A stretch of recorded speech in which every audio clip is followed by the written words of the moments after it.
Given that the Salt Lake Valley has always been a gathering place for indigenous people, we acknowledge that this land, which is named for the Ute tribe, is the traditional and ancestral homelands of the Shoshone, Paiute, Goshu, and Ute tribes that is a crossroad for indigenous peoples. We recognize the enduring relationships between many indigenous peoples and their traditional homelands. We are grateful for the territory upon which we gather today. We respect Utah's indigenous peoples, the original stewards of this land, and we value the sovereign relationships that exist between tribal governments, state governments, and federal government. So now we're gonna go over a few housekeeping items. So exhibits, coffee breaks, lunch, afternoon networking, and nibbles, as well as complimentary professional headshots by D & Corey Productions will be held in the co-op space. If you haven't been there yet, the co-op is located in the southeast corner of the building. Restrooms are located in the main hallway. Gender-inclusive restrooms are available in the co-op space. And then for accessibility, there'll be a chill space with low sensory room available just across the hall to the north of the co-op space. This event is being broadcasted live via YouTube with available closed captions. Thank you to BW Productions. Are they here? Yes. If you would like to connect to the video portion of the live broadcast via your device today, please scan the QR code on the screen, turn your device speaker off, and or grab anyone with a chamber name tag to assist you. Please note there will be a slight delay between in-room audio and closed captions. Thank you to our presenting sponsor, Mountain West Small Business Finance, and thank you to all of our sponsors. It is a sponsorship which enables us to keep this event financially accessible, and that would be Taffy, Q Salt Lake, BW Productions, Goldman Sachs 10,000 Small Businesses, Goldman Sachs Financial, Sugar House Coffee, Progeny, D & Corey Productions, as well as Visa, Salt Lake Office of Economic Development, Ogilvy Law Firm, Brown & Brown, Rebirth Health Center, Century West Insurance, Cypress Credit Union, Equality Utah, UAF, Legacy Health, and South Salt Lake Community Co-op Center. On that note, I am pleased to introduce South Salt Lake City Mayor Sherry Wood. South Salt Lake's first female mayor, Sherry Wood was elected to office in 2010 as a third-generation lifelong resident of Salt Lake. Sherry attended its public schools and graduated from Granite High School. After graduation, she started working for the city, moving her way up through several different departments and positions on her way to becoming deputy mayor under Mayor Bob Gray, all while earning her college degrees and raising her family. She took office as a mom, raising young boys in the midst of a recession, and during the controversial closing of Granite High School, she could clearly see that the change was needed and that the future would indeed be much different from the past. She launched several comprehensive initiatives and partnerships that have strengthened and fundamentally reshaped the city of South Salt Lake. Of these, Promise South Salt Lake, an initiative that invests in youth and families and has become her proudest legacy. Mayor Wood's motto, "What I wish for myself and my family, I wish for everyone in my community." Thank you.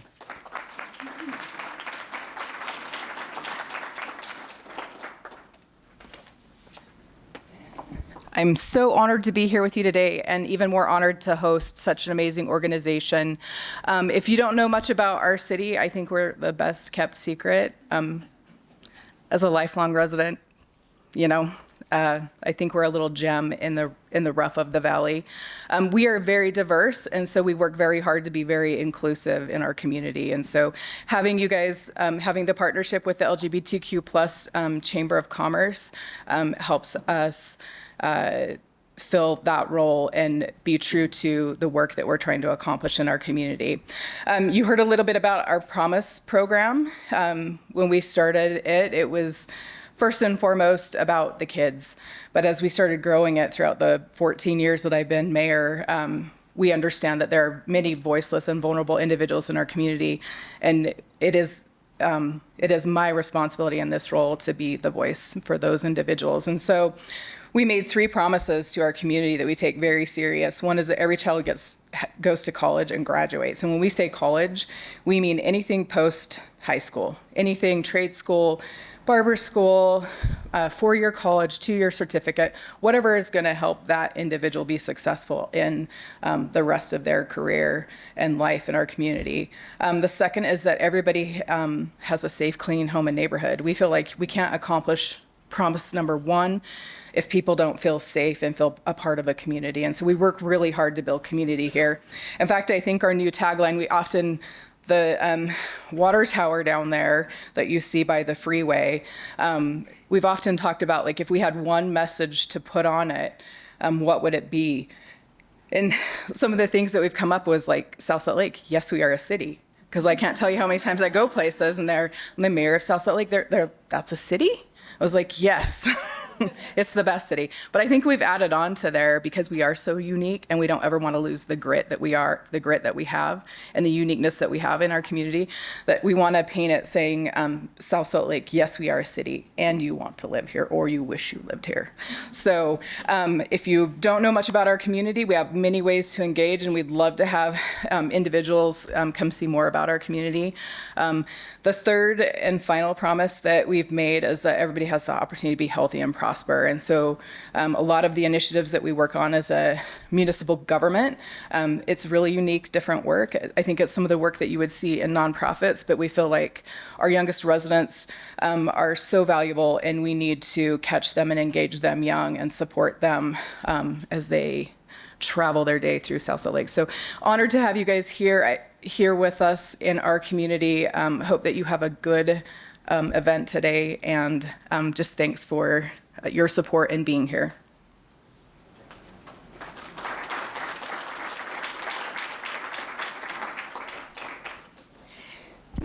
Thank you, Mayor Wood. I'd now like to welcome Jack Walker to set the tone for today through inviting us to an unwind and uplift. Jack is the CEO and founder of Empath School, life coach, motivational speaker, and clinical hypnotherapist. His specialty is stress management from the inside out, along with his wife, Tiff. They've been in the coaching and spiritual healing business for 15 years.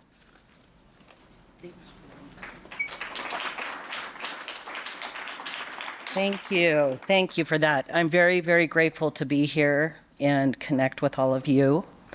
And I know that sometimes it feels like we don't know each other, but we do. And so today I'm going to take us through a loving kindness meditation, okay?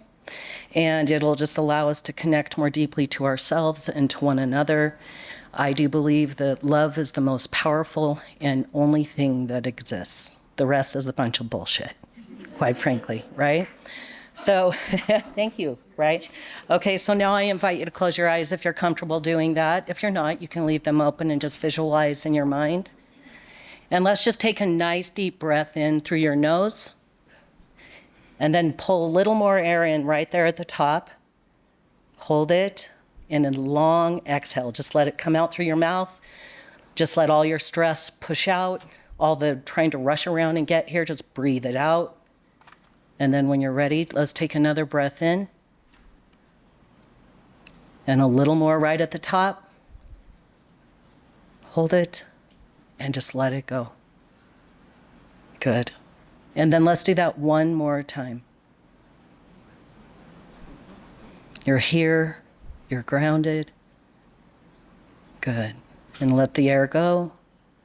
And now I want you to notice, feel, and recognize this big, beautiful earth that's been holding on to you all day today and yesterday, and for every day of your life. This big, beautiful earth that we walk around on is holding on to us, never lets us go. We can trust her every single day, this big, beautiful Mother Earth. She's got us. And I want you to feel the roots growing out through your feet and pushing down into this big, beautiful earth. And feel the energy and the love coming up through the roots that are growing out of your feet. And feel the kindness and the peace and the groundedness. You're in the right place at the right time. You have not missed your boat. You're in it.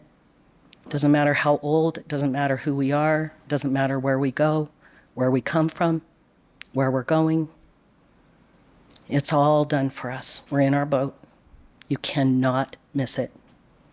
So now as you're there in this big, beautiful place, just think of someone that loves you very much. Somebody that feels really familiar to you, and they could be alive or they could have passed and be in spirit form. And just think of that person and notice and feel their energy standing right there in front of you. And they're sending you love. They're wrapping you up. They're reminding you that you're right just the way you are.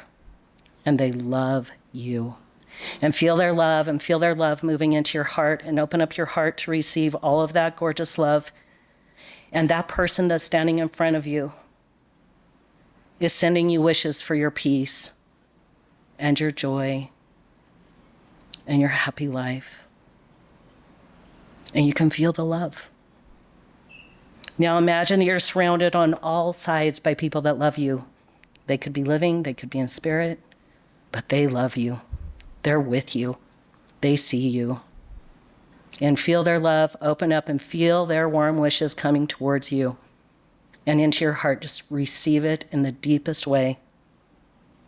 Good. Now I want you to picture a person that you love. They're standing right in front of you and you're looking at them. And as you look at them, send love to them. Just wrap them up with your love. Let them feel how much you love them. You and this person are similar, even if you don't look the same. Just like you, this person wishes to have a happy, beautiful life. Send all your love and all your warm wishes and repeat 3 times to them in your mind. Just as I wish, may you live with ease. May you be happy. May you have peace. Good. Now think of an acquaintance. Someone maybe you don't know. Maybe it's the checker at the grocery store. Someone you see, it's an acquaintance. Could be a neighbor, it could be a colleague. It could be someone else that you're around, but you don't know that well. And just like you, this person wishes to have a happy, beautiful life. Send all your wishes for their well-being to that person and repeat to them, just as I wish. May you live with ease. May you be happy. May you have peace. And feel the love move. Now, think of someone you may not get along with. Maybe it's somebody you don't like very much. You've had hard feelings with this person. Stand them right in front of you. And just like you, they wish for a beautiful life. And send them the wishes and the love of, may you live with ease. May you be happy. May you have peace. And feel the love move the energy. Good. Now we're going to take it a little bit bigger, and we're going to see the big, beautiful earth covered with our human family. And I want you to see the earth, and it's going to shrink, and it's going to be right in front of you, and it's going to be covered with all of us, the trillions of us on the earth, and right in front of you. We're going to send this loving energy to the entire world. Expand your awareness, see it, feel it, recognize the connection that we all have. We're made of the same stuff. It doesn't matter how we look, who we love, what we believe. We are made of the same stuff. And as you see that gorgeous globe in front of you covered in all the people, repeat and offer, just as I wish. May you live with ease. May you be happy. May you have peace and feel the love wrap around the world. Good. Now, when you're ready, just take a big, deep breath back in. Keep your eyes closed just for a minute more. I want you to feel the energy and the expansiveness of you and the connection that you have with every single one of us here. And the only thing that exists here is love and acceptance and kindness for ourselves and one another. And when you're ready, I invite you to just open your eyes, come back into the room. We belong together, all of us, and love is real, and it bridges the gaps, and it starts with us loving us. It's really, really important. So thank you again for letting me stand up here and have this view of you. And to see you from this angle is a really beautiful gift in my world. Thank you, Liz and the board, for giving me the opportunity to stand here with you. And just know that today is a beautiful day. We are in our boat. We're going to hear things that are exactly what we need to hear at exactly the right time. And I want to wrap up with a quote from Leo Tolstoy. Well, one thing before I tell you the quote. Yes, my message is about love. And as I was getting my head, I went and sat in my car before I came in to join the meeting. And on the car next to me is said, written on the window, true love. It was so perfect. It was such a beautiful note. And the quote that I want to share from Leo Tolstoy, love is life, everything that I understand only because I love. Everything exists only because I love. Thank you.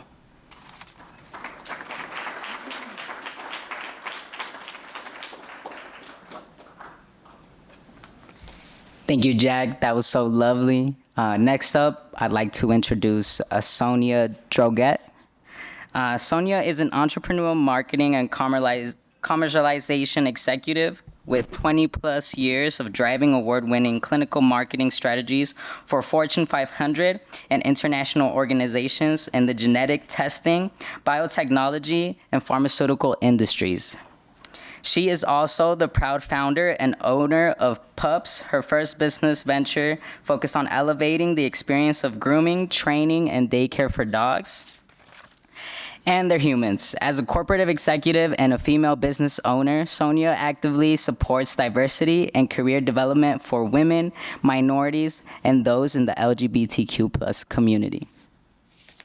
Great, thank you.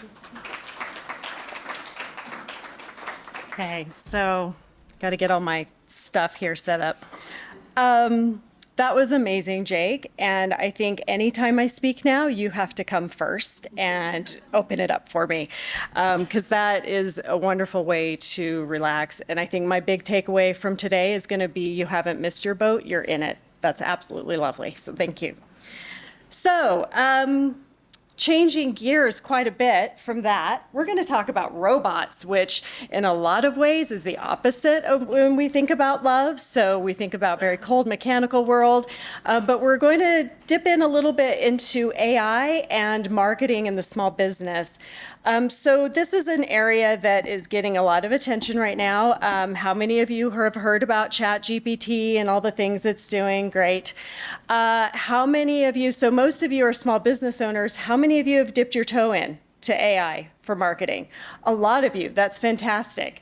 So I know that there's a lot of fear and apprehension around AI and using it. And so we're going to talk a little bit about how you can apply that into your marketing strategy moving forward.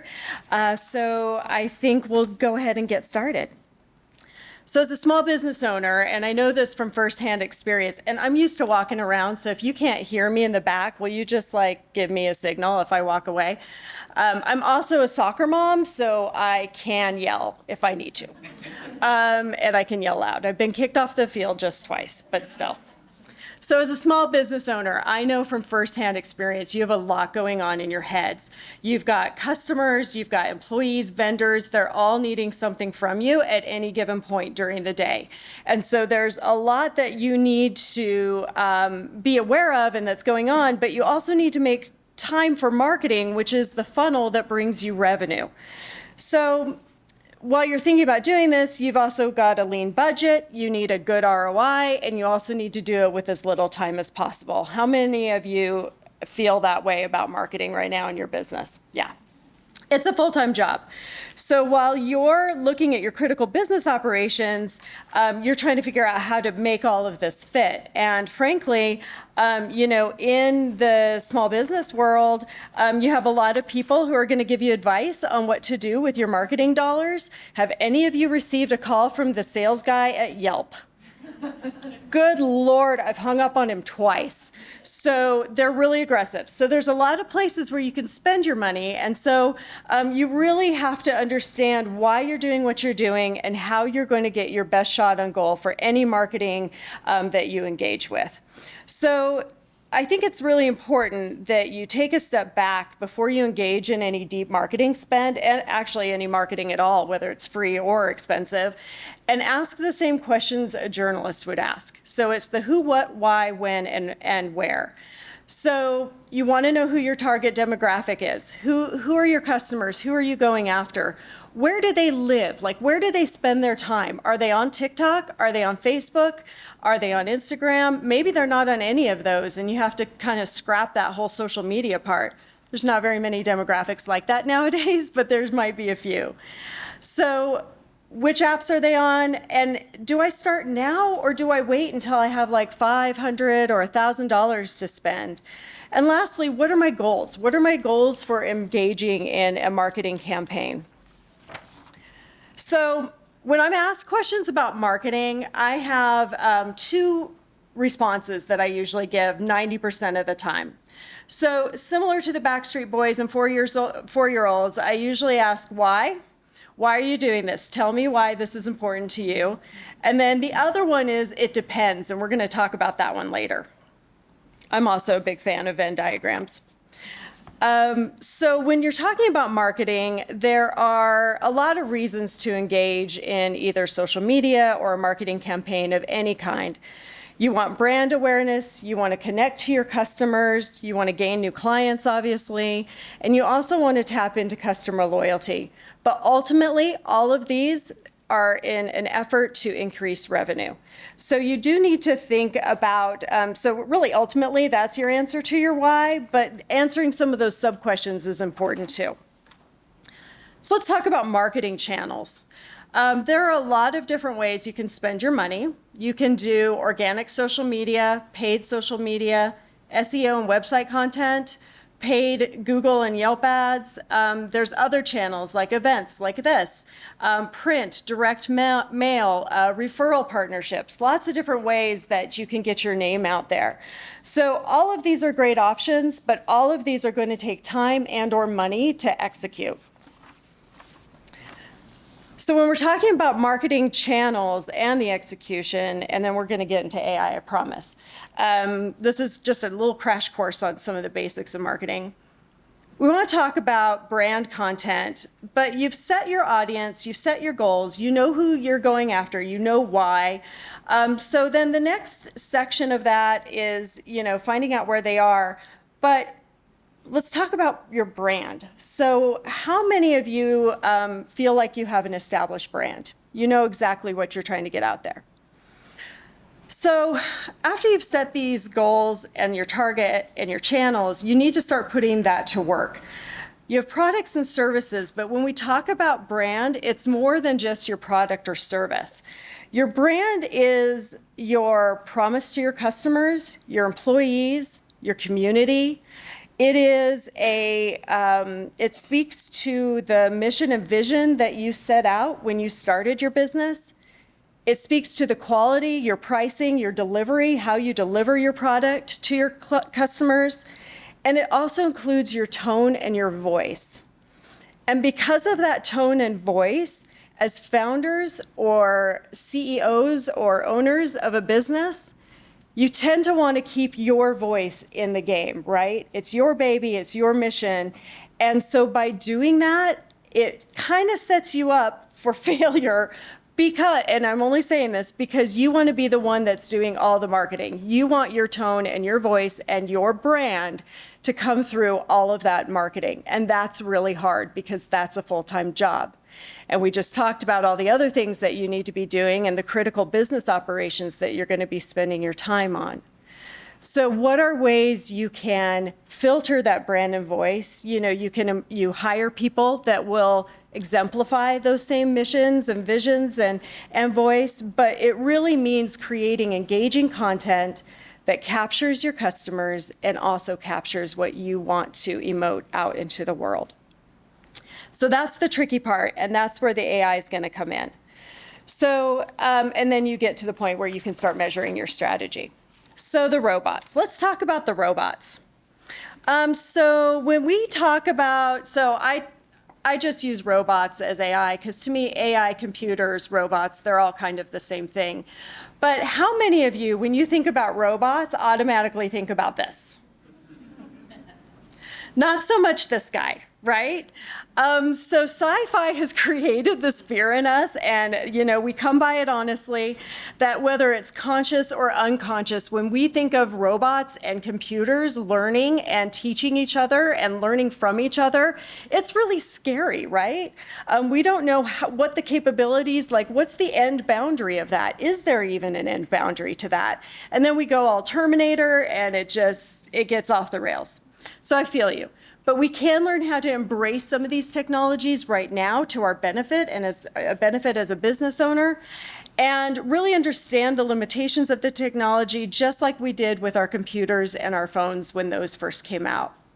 So we have actually been using chatbots and AI in some ways for years. So Alexa, Siri, Google Assistant, these are all capabilities that, you know, I'm still afraid of Alexa, frankly. I'm certain she's listening to everything I say.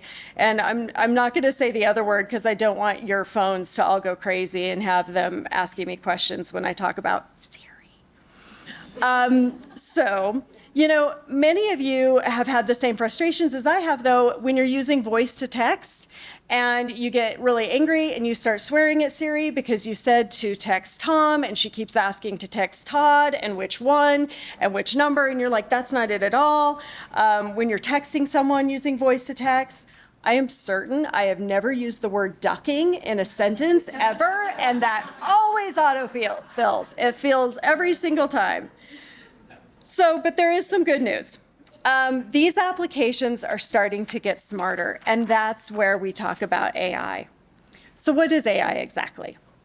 So artificial intelligence, or AI, refers to software programs or engines that are trained to answer questions or respond to prompts, and then they store that information that they've learned for future reference. So that really, in its most basic definition, is what artificial intelligence is.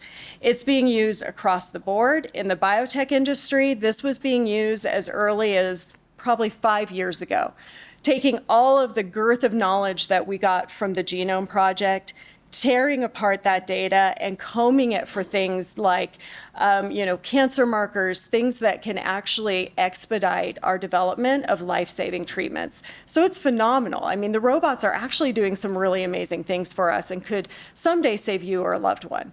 But there's also some areas where, it's not that complex, and we would be able to use them for things that we're going to talk about today. So how many are familiar with neural networks?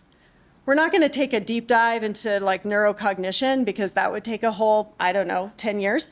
But we're going to talk a little bit about how AI does this. And AI is set up to work like our neural networks do in our brains.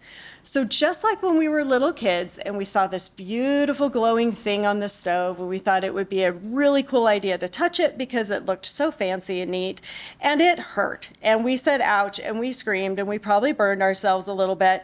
And our brains mapped that into our neural pathways to say, we probably shouldn't do that again. When we see something red and glowing like that, it might be hot, and we need to think about it a little bit more carefully before we touch. These are working the same way. Those things solidify in our brain, and granted, traumas tend to create stronger neural networks, but good things create strong neural networks as well. So just like our brains work, that's how these AI systems are working. As soon as they learn something, they get corrected, it starts to create a pattern, and they continue to build that database, and they learn quickly about how they're doing things. So now let's get into the nitty-gritty with AI. So the first thing that most of us heard about was ChatGPT. It's also called OpenAI, and they are now up to version 5, which is GPT-5. So you may hear it referred to as any of these things. And I think ChatGPT or GPT is going to be kind of the Kleenex of AI. Like, people are just going to refer to all AI as ChatGPT or GPT. But as you can imagine, after ChatGPT launched, there were a lot of others that followed and followed quickly. Each of these with their own set of features and benefits and different ways that they can be utilized. So if this makes you a little bit dizzy and you're like, I have no idea what to do with all of this, just stick with me. We're gonna narrow this field down a bit for you. So really, ultimately, which one do I use for a small business? So here's my second favorite answer. It depends. It depends on how you're going to use it, and it depends on what you're going to do with it.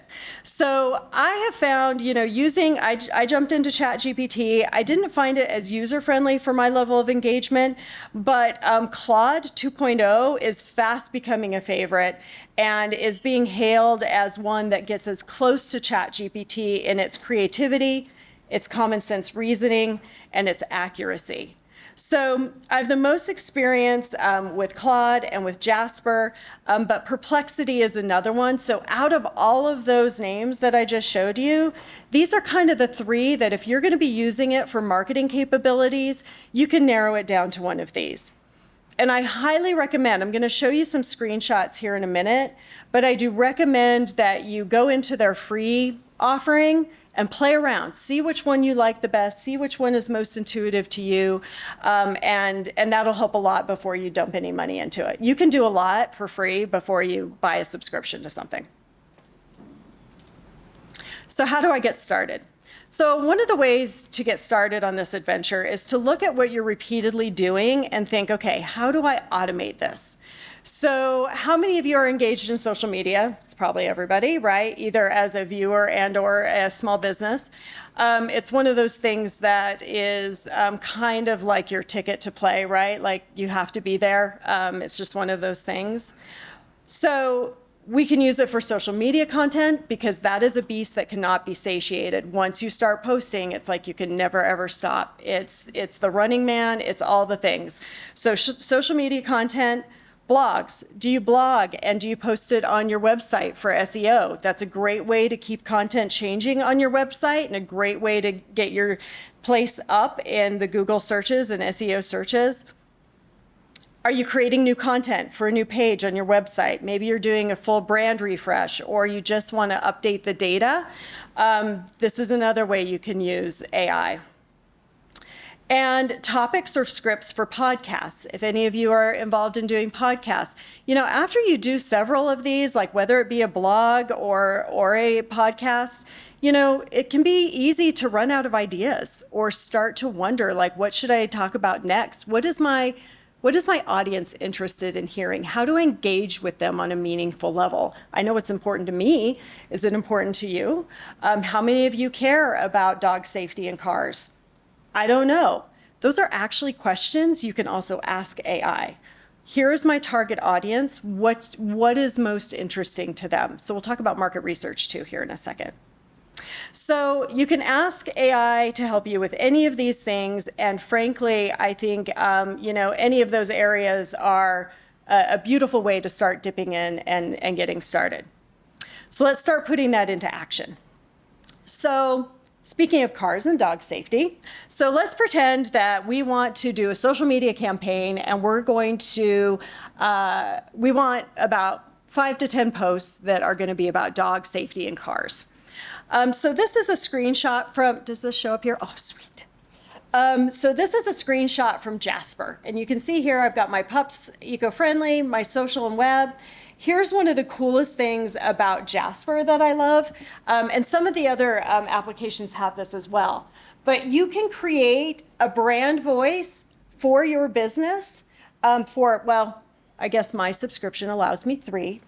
So I've only done 2, but you can set up your brand voice here, and it will ask you a bunch of questions, and you can tell it how you want your voice to sound. Do you want to sound formal and professional and scientific? Do you want to sound whimsical and fun and lighthearted? Think of all the adjectives you can think of that describe you and your tone and your voice and your brand, and you can feed them into here. You can also give them text. If you have text that you've written, maybe it's a brochure, maybe it's an ad that you wrote that you think, I nailed it. This is me. This is me and my business 100%. You can feed that into AI. You can cut and paste that and say, put this in my tone and voice. You can also copy your URL. Like, we've spent a lot of time on the PUP's website. It kind of captures our tone. We can drop that URL in there, and it will scan my website, and it will capture words and things that we offer through that. So, I mean, just phenomenal capabilities. These things would take you so much longer to do if you were to do them manually. So this is an opportunity to capture that brand and that voice in a way that is almost impossible to do even with a person. So when we're talking about how do you extend that, this is a way that you can do that without having to write every single post yourself. So going back to where we are, so when you open any of these, you typically get some sort of blank screen with this prompt opening that says, ask me anything. You can choose between speed and quality, so it just depends. Really, when we're talking speed, we're talking about 10 seconds. When you're talking quality, maybe 2 to 3 minutes. Crazy, right? This is like the first microwave you had. You're like, really? This only takes 10 seconds? This is bananas. So this will open up the prompt. So before we get going on this, I want to talk about prompts because this is really important. So prompts are garbage in, garbage out. That's why this is so important. The clarity and the way you write your prompt is going to give you the best information that you can get out of it. Sometimes this takes a little practice. There are also now tons of prompts on the web that you can find. So you can even search for prompts, do a Google search on prompts for your business, and you can find those.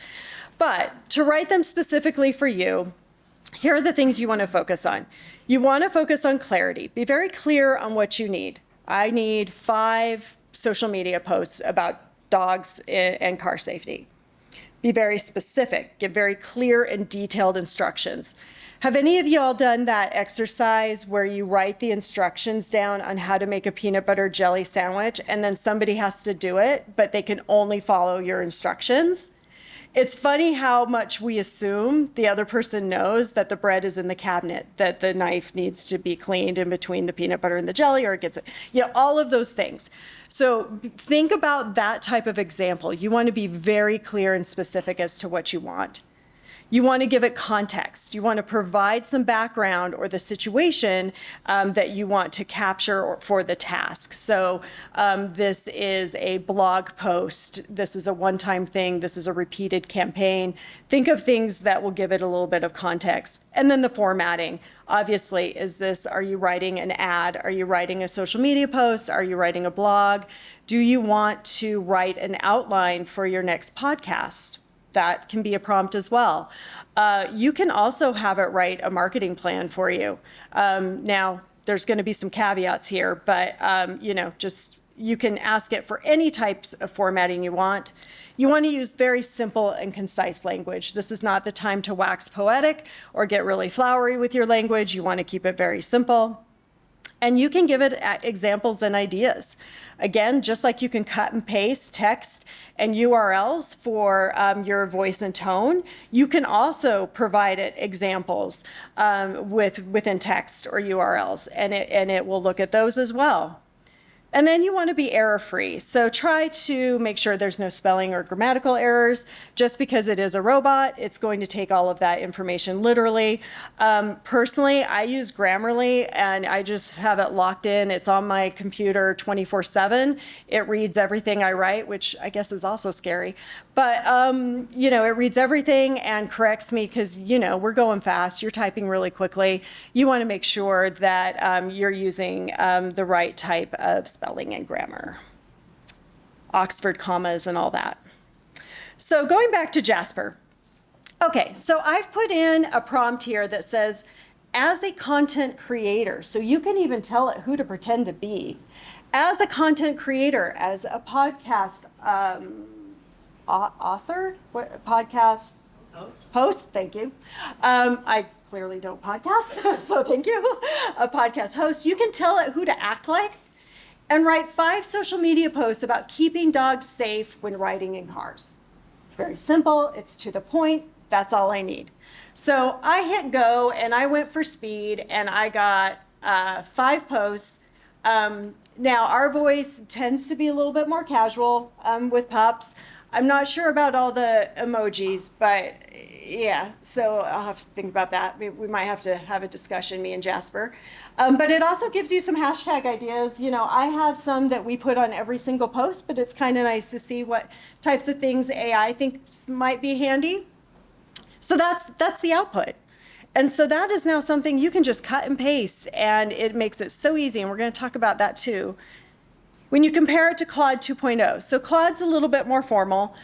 He would be in a sport coat at the party, whereas Jasper would be in some crazy multicolored outfit. But no emojis, but loaded up 5 prompts or 5 social media posts real quick for me. That was within like 5 seconds. Yeah, wow is right, it is crazy. And I was working on a campaign for an ophthalmologist, and he wanted social media for retinal disease, for glaucoma, and like 1 or 2 other things. And I just said, give me 10 posts on that, 10 posts on that, 10 posts on that. I was done in 2 hours. It's crazy. So I don't feel like it's going to replace people, and we'll talk about that too, but it is really phenomenal at how fast you can work. So let's talk about art. You guys have seen some of the deep fake things and how crazy it is that people can create images of like Donald Trump being dragged out by his feet by like a whole herd of like SWAT team people, or, you know, all these pictures that look very, very real and they're not. So Jasper can create some of those. They don't all, not all of those do. Claude does not. Claude just does text right now. But Jasper can do art. So if I decide that I don't want to spend a lot of time in Canva, I don't have pictures of my own to share, I just need a handful of pictures of dogs and cars for my safety, to go along with my safety posts. I can just tell it, hey, give me dog safety and cars, and I get this. And not only that, but because I fed it my brand book, it knows that teal, that light teal, is one of our brand colors. So phenomenal. So it's going to keep the feed very consistent. So I can load that into Canva. Do y'all use Canva? It's amazing. It's like, you know, Illustrator for dummies, but it has been getting more and more sophisticated, and I absolutely love it. I'm a huge fan. So with this, I've got my brand book in here with our logos, all of our colors, our fonts. I can drop our logo in the corner, and then I can download, you know, I can do 5, 10, 30 of these, boom, boom, boom, boom, boom. The template's done. I download these onto my computer from Canva, and they're ready to be loaded up as JPEGs. So depending on, you know, as we talked about, when you're looking at who your audience is and where they live, right now the majority of our audience is on Facebook and Insta. My younger employees keep telling me that we have to be on TikTok, and I love them so much, and those aren't our people. They're just not there. So our people are on Meta. So really you can use Meta if those are the only 2 places where your people are. It's free. You can post, unless you want to do paid advertising, but you can do your postings in here. You add your photos, you can cut and paste your posts from Jasper, and then you're done. And you can get all of those scheduled within another maybe 20 or 30 minutes, and now you're done for the week or even the month. And you can just, you know, set it and forget it. Now I'm an infomercial. So this is what it looks like. After I've loaded in all the info, I can go down here and hit schedule, and it's ready to go. If your people live in more places than just Facebook and Insta, you can automate some of the ways that you post to multiple fronts. So if your people do live on TikTok or Twitter or any of these other places, maybe LinkedIn, maybe you want to post your things on Pinterest. Loomly is a great one. There's a handful of these as well, right? So find the one that is the right price point for you and does the things that you want it to do. I found that Loomly is the most comprehensive one. It saves all your hashtags in different collections. So that's all automated, and you can just click on that and it goes. And this is a way that you can really just load in all of your social media for as long as you want to sit at your computer. You can just keep loading it up, and then you don't have to think about it again for a while, which I think is phenomenal. So that's another option for you if you are going to be using, different types of social media. So other applications for AI. So that's kind of the social media hacks that I have. I think that when you move forward and you start getting more comfortable, you can look at programs like Zapier or Zapier if you want to be fancy. But Zapier is a great automation tool that you can automate emails. When somebody subscribes to your website, if it's not already built in Wix or WordPress, you can have your whole marketing campaign set those sequenced emails to people who are interested, depending on what they've clicked on, what they've looked at, which page they've been on. So Zapier is a way to automate some of that as well, and you can write those emails with AI. So Jasper can write those emails for you, and then you can just load those up. Other things it can do. As I mentioned, it can help you with strategic marketing plans. You can talk to it about which categories need to be in there, what needs to be in there. Write an executive summary. Act as a business owner and write an executive summary about a new business that's launching with women's hiking boots. It will do that. You can also have it summarize articles. So let's say you have 3 articles that you'd like to condense into a couple of summary paragraphs, whether you're putting it in a newsletter or something else. You can grab those articles and reference those, obviously, in your materials, but you can ask it to summarize those 3 articles in a 100-word paragraph, or you can give it those types of words or characters, boundaries, so that it keeps it within that. Multiple website reviews. Looking at your competition, put those in there. What are these guys offering that I'm not? Review these 3 websites and tell me what their competitive advantages are or what services they're offering.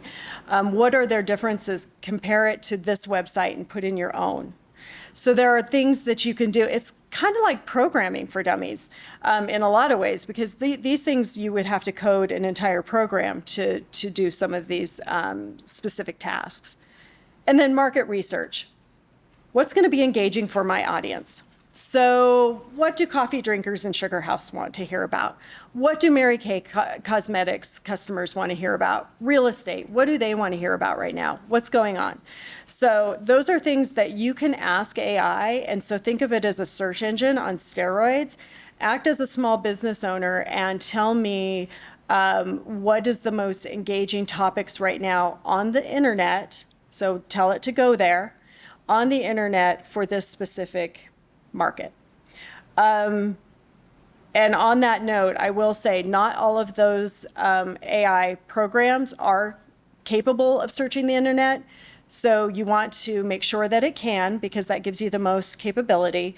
And you can even ask the AI if you're not sure. You can say, are you able to scan the internet? And it will say yes or no and tell you what its capabilities are. So again, it's bananas. The whole thing's crazy and amazing. So here are my words of caution. So this is not a replacement for you or an employee. You will always need a human to ask the right prompts. You will always need a human to take a look at what it spits out, right? So this is to enhance your efficiency, not to replace a person. So you want to be very thoughtful when you're creating your prompts, add as many qualifiers as you can, but you have to make sure that you're proofing this content before it goes out. So you may ask it for 30 posts. Some of those may be redundant.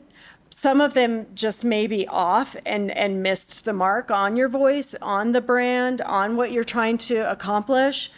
Sometimes it's just not even right, like it's just incorrect. So again, these are learning models. So they need to learn what you want and what you don't want. So you can take an example, you can cut the best one of those, the results that it gave you and say, write more like this, and it'll do that. And now you're teaching it to be smarter and to understand the tone and the voice that you want. So, you know, the robots aren't going to take over yet, so we're still okay. But I think we need to be able to use them to our advantage. And as a small business owner with so much on your plate, again, I work 2 full-time jobs. I run Pups. I work a full-time job as a marketing director. I get it. There's so much going on for you. And this is one area that you can automate some of this and make it a lot easier on yourself. And as I told you, a lot of it you can do for free. So here are the resources I talked about. I threw out a lot of names and words and things to you, so you can take a picture of this if you'd like. My name and email, phone number are there as well. You know, I'm more than happy to talk to any of you about this as you're getting started. When I started Pups, I did not spend a dime on marketing. Part of it was just my own ego a little bit, like, I don't need to spend money, I'm a marketer. So, but you can use organic social media growth for brand awareness. There are other things that you can do that really will expedite. I think my marketing budget for Pups has not been anything over $1,000 for any given quarter or year that we've been open, and I feel like we've got some pretty solid recognition in our community. So it is possible to do this on a shoestring budget, and I think AI will help you do that as well. I guess with that, I'll ask if there's any questions. We've got about 15 minutes here to be able to chat about things. Yes? I put this presentation and it's really got my inner wheel. Your inner robot? You're in touch with your inner robot? My inner Rodney Copperbottom. I wonder, I've been fixating on a brilliantly functional website, and I wonder if that makes me old school. But I'm hearing you say there's still value to good old websites. Oh, 100%. 100%. I think it's you know, for those of you way in the back if you didn't hear, so is there still value in a good old-fashioned website? And the answer is yes. I think it's one of those things without it. I mean, that's the white pages and yellow pages now, right? That's where people go to find you. They're going to do a Google search to find you. They're going to do a Google Maps on their phone to see, you know, dog groomers near me. You want your business to come up. What is it you do? I want a website to promote my officiating service. Oh, brilliant. So you're an officiant. So perfect. Yeah, so when people are looking for that, I need an officiant that does X, Y, and Z near me. And you want your name to pop up. So yes, having a professional website, having spelling errors, having it not format when it goes from computer to phone, those things to me, and maybe, you know, I'm speaking from a very, you know, strong marketing bias. When I see that, I'm like, I don't know what that person's doing. If that's how they're presenting their business, are they going to be good at what they do, right? So I think a good, tight website is really important. And I think it's also very important to be able to continually update that content, because that is what gets you moving up in SEO.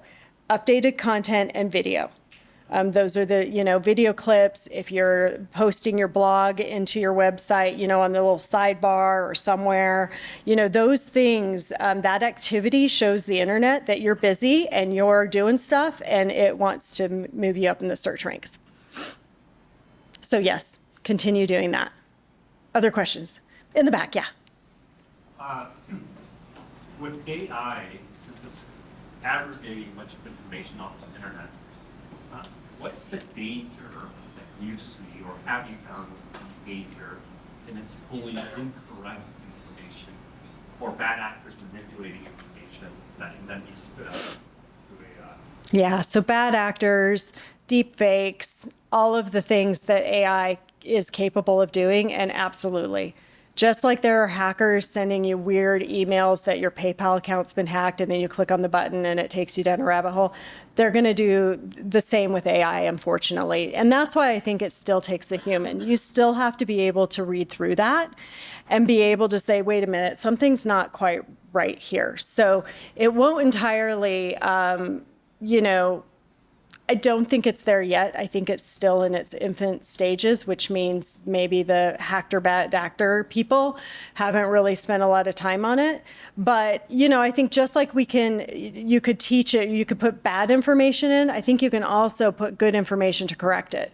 So it might be one of those Wikipedia things where there's just like this battle going on in the background of good and evil and, trying to get that right type of content in there. But again, that's my point. Like, you don't want to just automate this to the point where it takes those things and posts them right away.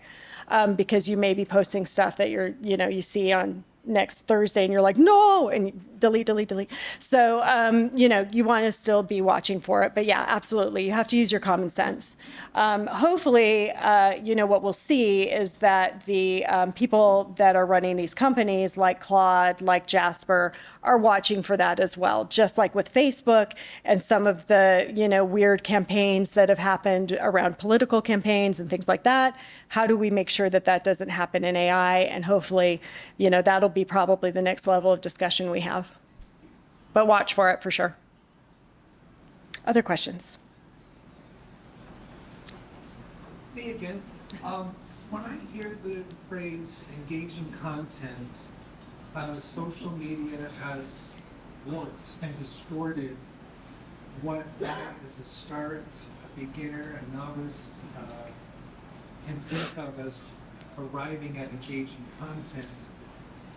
Challenge my curated, well-lit, edited, perfectly filtered bias. Okay. Challenge me. Walk me off that. So if I understand your question, you're saying that because social media is so crazy and all this other stuff going on, how do you create engaging content? I'm fixating on somebody else's. Oh, I see. Yeah. Okay. Fixating on an outcome that's well edited. Yeah. And my audio is great and my lighting is Yes. flawless. And that's not necessarily true of anything I could do right now. Yeah. Okay. Well, so I go back to why. Think about why you're doing your social media posts and who you're connecting to, right? So who is it you want to find? And maybe your audience is different than their audience, right? So if you think about your target audience and your goals, maybe your people aren't those people yet, right?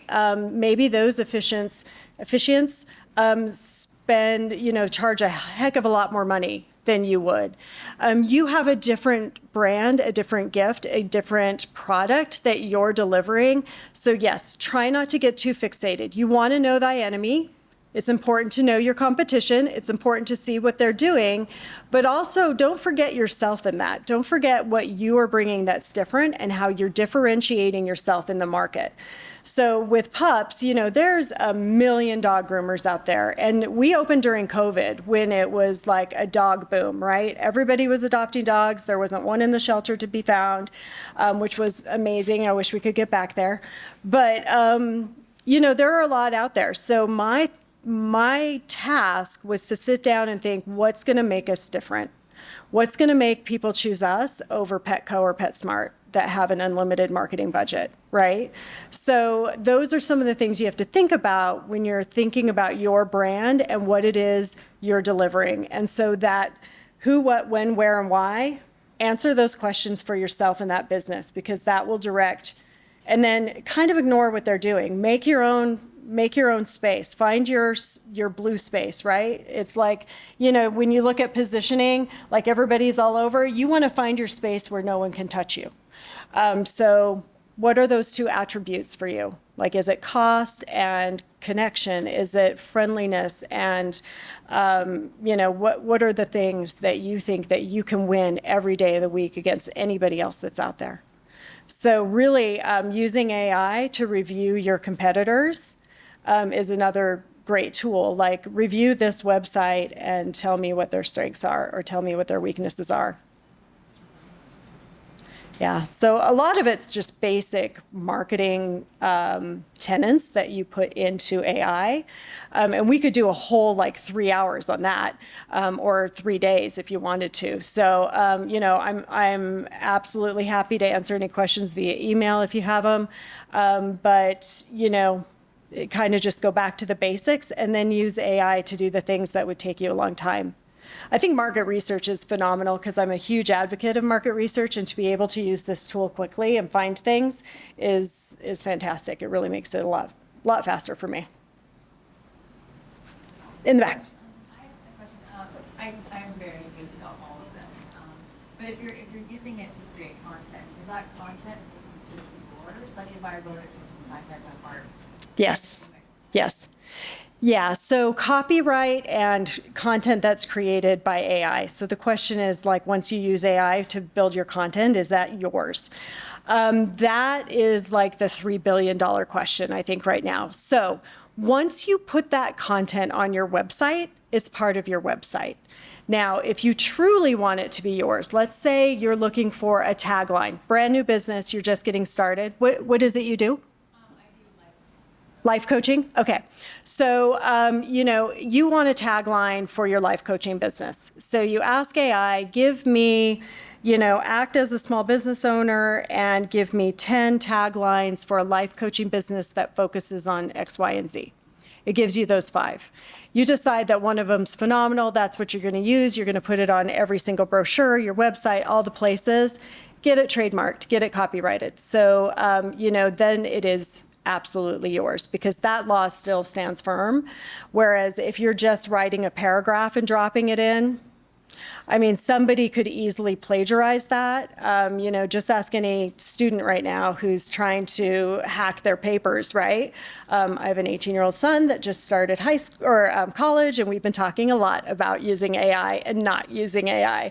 So, I think that if you find something that you truly want it to be yours, get it copyrighted. And if not, it's a little bit Wild West. Does that apply to the pictures as well? So you can get a picture from AI. Does it apply to the pictures as well, or any art that you create? Pretty much, yes. If you're creating a logo, trademark it. If you're creating, copy or imagery, if you want it to be yours, trademark it. Because again, I don't know where it's going to land on this, but it is so huge that I think if you truly want it to be yours, you want to trademark that. And I am going to put in a plug for Taffy that's here. So I walked through the little exhibit area, and they can create avatars and all kinds of cool imagery that you can use in your stuff. So there's even programs like that that are just focused on that imagery. And then again, if you find something you like, trademark it, copyright it. Any other questions? I think we have 3 minutes before, but I'm also a big fan of bio breaks, so whatever you guys need. Okay, so I'm going to sneak out for about an hour, and then I'll be back here for a little bit this afternoon. So you can catch me if you have any questions, or just shoot me a message. Or come by Pups. We'd love to see you. And if you have a dog, bring them in. We'd love to meet them. Okay, thanks.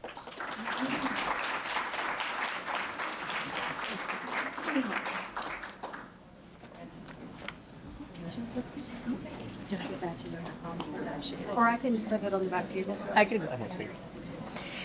Thank you, Sonia, for a neat and insightful presentation. We're going to go ahead and go into a short break. Please help yourself to some coffee in the bag. Shouts out to Sugar House Coffee, and we'll resume the program at 11 a.m. Oh.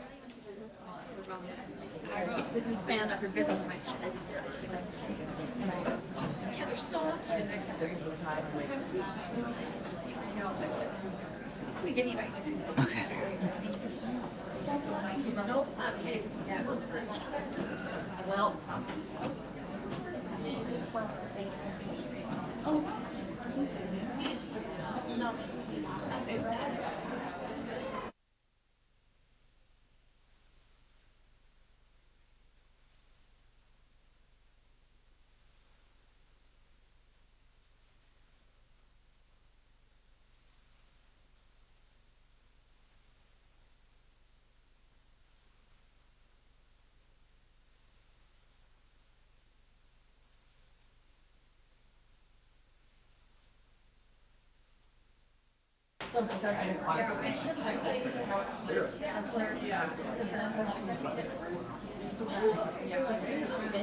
Welcome back, everyone.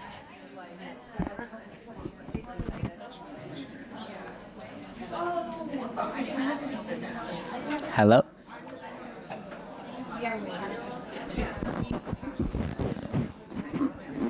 Check. Okay.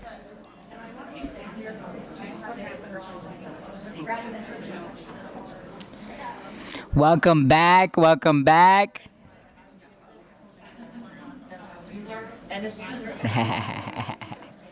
Can you hear me okay?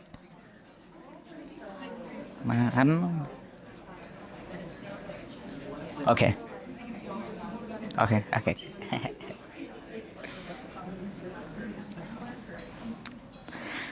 Alrighty, welcome back, everyone. We're gonna go ahead and get started with the rest of the program. Next up, we have Chris White and Hannah Sauer.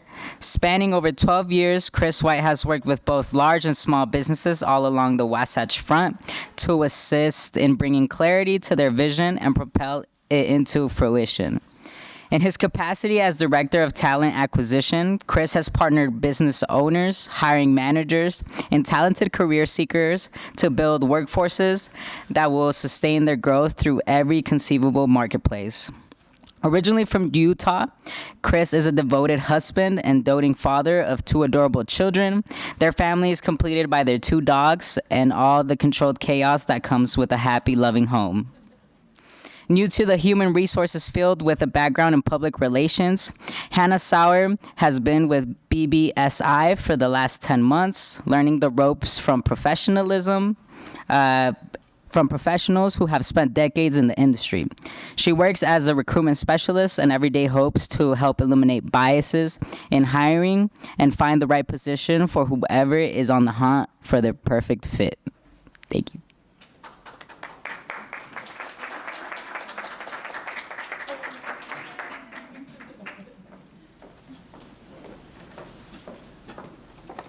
Guys, thank you so much for having us. We are so excited to be here. We totally believe in the vision of what you guys are doing, so to be a part of this is just absolutely awesome. See, we kind of already did our intro. I don't think I could do it any better than what was just said, which was my own words, so that felt really weird coming out of somebody's. So yeah, we'll just jump right into it. So what we're here to talk about today is just removing bias from our interview process so that we're actually identifying the correct person for the job rather than, letting how much we like the person or their background, determine whether we feel like they'd be a good fit or not. As we kind of just talked about, we've been working with clients, large and small, for, over 12 years. And we've seen really good examples of clients that do it really well and have an awesome onboarding process and interview process to identify the right person. But we've seen some really bad examples as well. And we're always trying to work with them to kind of fix those things so that we can really help those clients and the job seekers, right? And so before we kind of get into what that looks like and the things that would be really helpful to implement possibly for yourself, it kind of helps for us to just go over how it currently works for most clients. And so typically, when we're talking about an interview process, right, it always starts usually with a phone call. You have the recruiter or the hiring manager. They either get somebody referred to them or they find their resume somewhere. And so they pick up that phone and they make a quick phone call. Usually it's like 10 to 15 minutes, right? And they just trying to gauge the interest of that candidate. And really the point of it is to try to set up that second interview, right? And the second interview is usually probably with that same person or with the hiring manager themselves.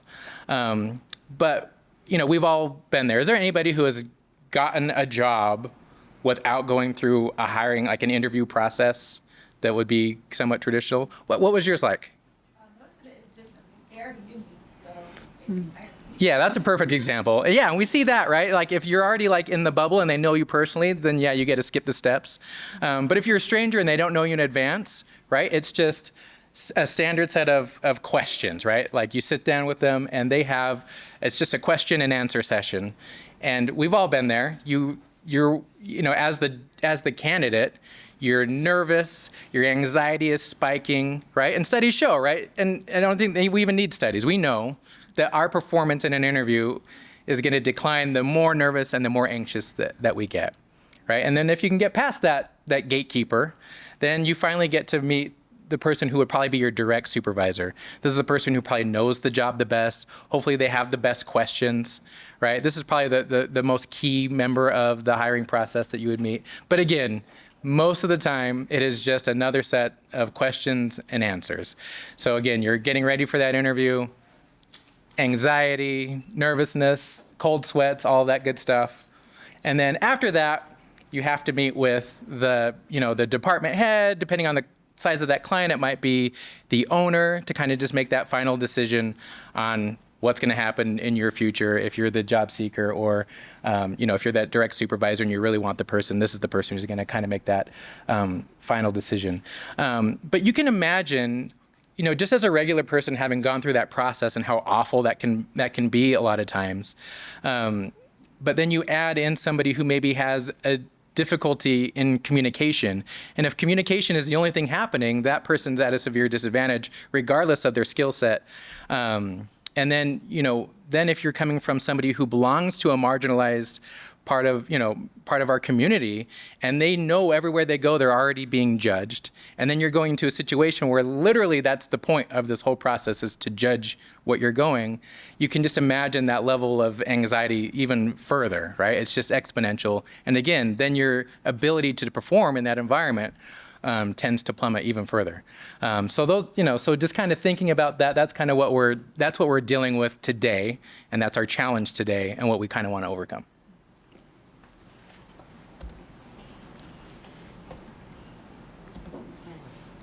So essentially, what we're here to do today is to talk about how things are going now and how we think we can do it better. So right now, 5 of the most common interview questions are going to be just your vague, tell me about yourself. I know that I've gone into so many interviews where that is the very first question. And essentially, if you know about that and you practice it at home and you come up with a super rehearsed answer, you're obviously faulted immediately because they're like, oh, this guy isn't really talking to me. He just has a very rehearsed answer, which is a bad thing. And if you don't really know what to say and you come up with at the spot, it's like, okay, well, they didn't really prepare for the interview. So questions like this, it's so hard because every single one, it just depends on who the hiring manager is, how they're feeling that day. It leaves way too much up to chance and just, at the end of the day, kind of the biases that we're looking to avoid. So tell me about yourself, what makes you unique, why do you want to work here, what interests you about this role, and what are some of your strengths, what are some of your weaknesses. All of these questions just leave so much up to the discretion of the specific hiring manager you're meeting with that day. And so we're just trying to find a way to do better interviews that completely takes the bias out of it. Exactly. So really kind of to sum it up as far as what we're currently dealing with, there's two huge pitfalls with how we're currently doing things. The first one is the only thing, if it's just a question and answer session, all you're measuring is can this person answer questions? And what job out there is it where that's somebody's job is answer questions? I can only think of a politician.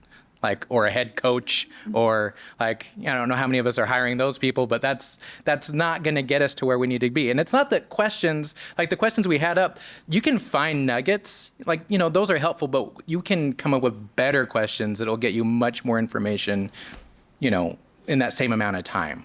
That will, help you really determine whether this person really knows what they're doing versus just letting them, kind of waffle through it. The second thing is that it's really difficult to corroborate what they're saying is actually true. Even if we're doing reference checks, right? We meet with the person, we have a great interview. They say they have all these amazing skill sets. They did this in sales. They're this amazing on a production line. They're this incredible as an office admin.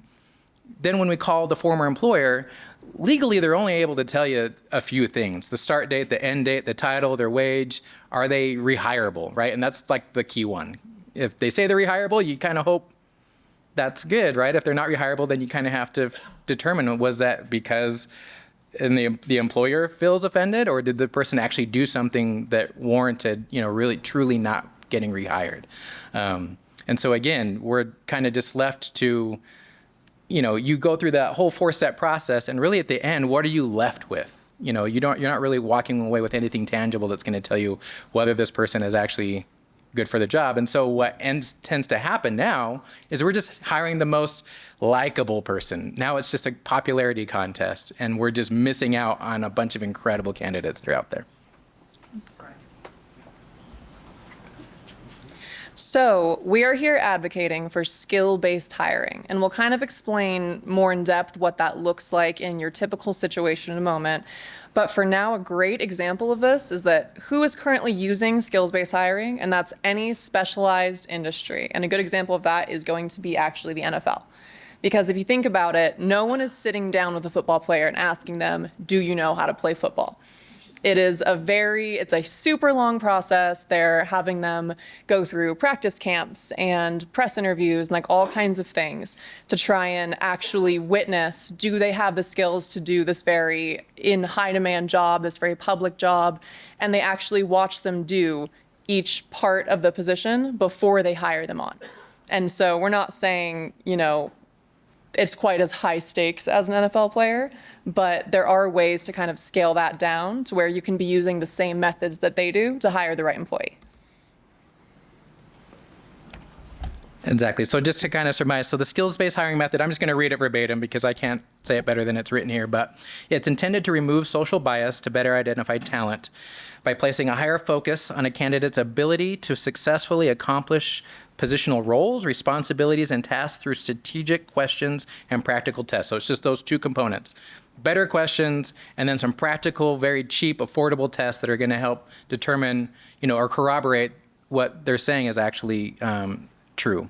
But that does require some effort on our part as employers, right? As hiring managers. We have to be really proactive and understand the jobs really, really well that we're hiring for. So like it says here, to use the method, you have to have a clear understanding of the position's roles, responsibilities, and tasks. And this is actually a pretty big gap as we're talking to clients. A lot of times that hiring manager, it's somebody in HR, but they don't necessarily see the boots on the ground of what it's actually like to be in that role. And so when that's the case, you can't really expect that person to have very good questions or have a lot of insight into what it is. And so of course, they're just going to determine how likable this person is, or yeah, it sounds like their answers were pretty good, but beyond that, not much. And so we really need to make sure that in that interview process, we have a really clear understanding about what that role is, what that responsibility is, so we can identify the best person for it. So instead of those questions that we talked about a little bit earlier that really are just determining likability or your ability to prepare for an interview, we do have some better questions that we've kind of come up with. There are a couple of categories of these. We have the role-specific questions, which basically is, let's say that you are hiring an office manager. You might say, which tasks would you do first on a Monday morning when you arrive? Like, ask them very specific questions about the role and kind of figure out their problem and reasoning style. Then there's also operational and situational questions, which is very similar, but essentially you might give them a scenario of a problem that happens in the office and say, how would you handle this? Or if this happened, what would you do? Exactly. So more specifically, let's pretend like we'll take a couple of different positions. So if we had like an office admin, right, who has to handle those office administrative duties, what are some of the questions we could be asking versus kind of what's being asked now? So one of the questions that we always have anytime that we have a client interviewing somebody for like an office clerical position, it's always just, the person's doing a lot of data entry and they want to make sure maybe they're working for a doctor's office and this information has to be accurate that they're pulling over. And so a bad interviewer will say, are you good? Are you accurate at data entry, right? It's a yes or no question. Terrible, terrible question. The person can just and will only ever answer yes. It does not matter how terrible they are. They will just say yes every time. So you got nothing out of that question. A better interviewer would say something like, how are you in your accuracy, right? And that's a better question. Now that candidate actually has to divulge a little bit more, and maybe you could get a little bit of a conversation going from it, because that's really what you want in an interview. It's not just question, answer, but just to kind of have a dialogue going. But a better question, in my opinion, is how do you ensure accurate data entry? And the reason why is now that person has to actually go through the entire process of what's that like. How do you make sure, and actually, you can give them an example of, we've got this coming in. Tell me how you would make sure that this is all going to be, go in an accurate way. And so it just went from someone just saying, yes, I'm accurate, to now they actually have to represent, at least verbally in this case, that they are actually good at this. And so you, as the interviewer, you can get a lot more information from them in doing so. Another good thing to go over is prioritization. That's another one, especially in office clerical things where people are wearing multiple hats. They got tons of responsibilities that are being thrown at them, and you need to make sure that they understand how to prioritize well, right? And again, a bad interviewer just says, can you prioritize well? At which the person's going to say, yes, even though they don't know how to prioritize well. They put their shoes on before their socks in the morning before this interview, but they're going to say yes, no matter what. And so a better question for that would be, how, again, a very specific scenario that you actually see in the office. So in this office, you come in on Monday morning, you're bombarded by all these emails. So you ask them, how would you choose which emails to address first on a Sunday morning, on a Monday morning, right? Something specific, something that you as the interviewer are familiar with. So when they give you that answer, you can actually determine, oh yeah, I can see that working really well in this specific environment, right? And so you're getting a lot more information out of that. If we look at the industrial side of things, and in this case, we hire a lot of production stuff for a lot of warehouses or manufacturing. And so a question that will often be asked by a client is, how fast are you, right? Are you fast? And they'll always say, of course, yes. Or how fast are you? And then, you'll get a little bit, but really we want to give them a very specific scenario. So in this case, right, this is what any manufacturing environment is juggling with. They want all the quality, but they need a bunch of it and they need it really fast. And so this is a good question to ask, because this one also varies depending on the type of client. Maybe that product that they're making, there's not a high variance in quality. It's very easy to put together. So quantity would be a very high premium in that type of a situation. We have clients who do medical assembly, where they're making the actual stents that go into your brain to keep yourself from getting a blood clot. In that case, you want the quality over that quantity, right? Like someone's life is literally on the line to make sure that, that if this product fails, and that someone's going to die, right? So so that question is a really good question to kind of determine. It's also not black and white, because really the answer is both, but you just want to see how they're going to answer it, and you get a lot of information out of it that way. Another good one is, what methods do you use to check for quality when you have to meet a tight deadline, right? You're asking them the process. Like, think about the process of what they need to do and ask them about that. So, so you can't just skirt the answer. You have to give very specific examples about why your process would be effective and why your process would be beneficial for this company. So other than just asking better questions, which is of course the goal, you can actually do a more practical interview, which of course I'm sure that if any of you do work in any kind of industrial field or even, I guess, in terms of some clerical fields as well, you're probably already doing this. Basically, instead of just asking questions, even if they're the right questions, you follow it up by seeing them do the job. So if you are working in an office, or let's say that it's a call center of some sort, you might have them do a typing test before they start. Instead of just asking, can you type 40 words a minute, you have them take the test so that you know for a fact they can do the job. Some other examples of this that we utilize is we do have people do welding tests or read the phone script back to us to make sure they really can speak clearly over the phone and answer customers' questions. And of course, we also have forklift tests. And as far as the practical interview for sales goes, a lot of the time it'll be like, okay, pretend I'm a client. Act with me as you would with a client, like try and sell me this product. And then you get to actually see how they do it, if you feel it's effective, and you can kind of give a more accurate grade of these actual practical skills. So this is another example of a one that we use. We literally have one of these in our West Valley office. So our West Valley office, that's the one that we do the medical assembly for. And so, one of the things for them is, when, again, going back to are you fast, you might be fast lifting heavy boxes or, running. But, in this particular case, these people are in full lab gear, so it might be a little bit hot in there, but you're using your hands in very minute environment, right? And so just a general are you fast question is not going to help. We actually need to know their dexterity level. So we'll actually do this test. And the way that it starts is first you have to give it to the employer. So if you're the employer and you have the unfortunate duty of identifying the employee in your workforce that's the minimal acceptance allowed, right? Because you need to establish a threshold. So the first thing we did with our client is give it to them and have them do that exact thing. Who's the person in your workforce that is a good employee, a solid employee, but if we were to send somebody for an interview that is anything below this level would be a waste of your time, right? And so they did it. They had the person sit down. We actually disguised it that you have a bunch of people take the test, but you kind of have the one person you kind of got in mind.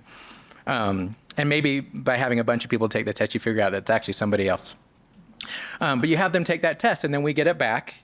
And then as we're going through our interview process and we're asking questions and people are answering the question and they're indicating on all the questions that they are very fast and have high dexterity, then we actually give them this very quick test, right? And what's nice about it is you can establish, there's a lot of stuff you can do with it. So for us, we established within 2 minutes under a low power microscope, because they're using microscopes, under a low power microscope, how many of these, can you grab with a tweezer and fill these holes in? And then for everybody we'd give that test to, regardless of how well they did on their answers, if they cannot do this, they've already given us a very pragmatic evidence that's empirical, it's black and white, whether they can actually perform this function or not. And it also helps build our case if we find somebody who maybe doesn't have, maybe there's a speech impediment or something along those lines that we feel there would be a social bias when we send them to that client, we can give them this data and be like, this person knocked it out of the park. I know you might have, some questions here, but this is empirical evidence on how well they're going to do once you actually get them on your floor. Yes. All right. And for this next part, we're going to need 3 volunteers. Yes. All right. Come on up. We need 1 more, please. Yes. Do you need these? Yeah, I'll go.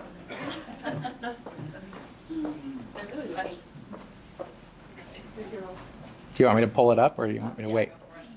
All right. So we had our youngest employee, Chris's daughter, draw a self-portrait for us. She's 23. Just kidding. She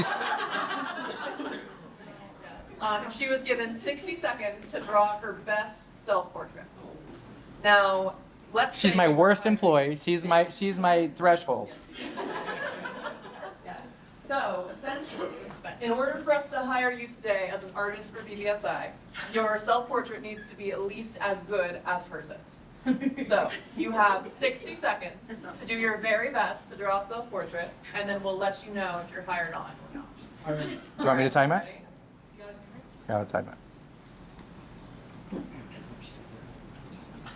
Sorry. Okay, ready, set, go. Yes.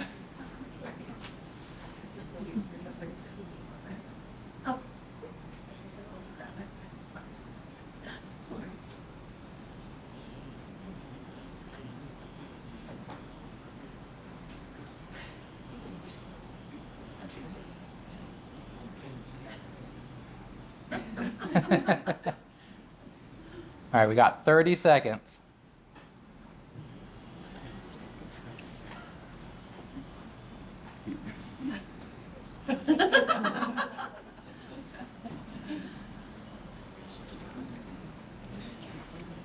Fifteen seconds.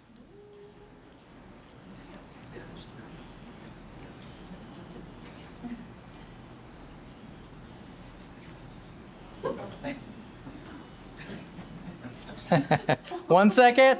All right, time. All right. Let's start with yours. All right. My lid. All right. So self-portrait number 1. It